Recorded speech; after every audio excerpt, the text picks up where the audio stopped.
दिव्यसहस्रनामस्तोत्रमहामन्त्रस्य वशिन्यादिवाग्देवतऋषयः अनुष्टुप् छन्दः श्रीललितापरभट्टारिका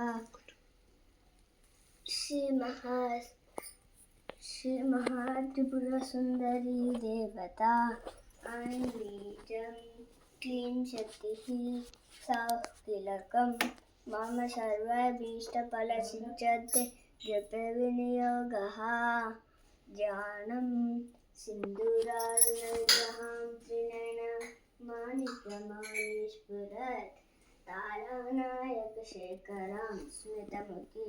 मापीनाक्षोरुहां पाणिभ्यां मणिपूर्णरक्तचषकं रक्तोत्पलं बिभ्रतीं सौम्यां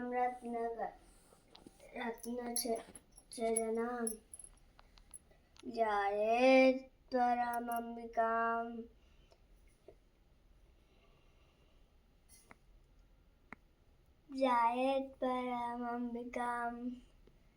माता श्री महाराज्ञी श्रीमच्छिन्नासनेश्वरी क्षिदग्निकुंड संभूता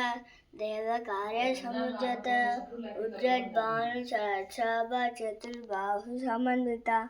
रागस्वरूप पाशाढ्य क्रोधकारांकुशोज्ज्वला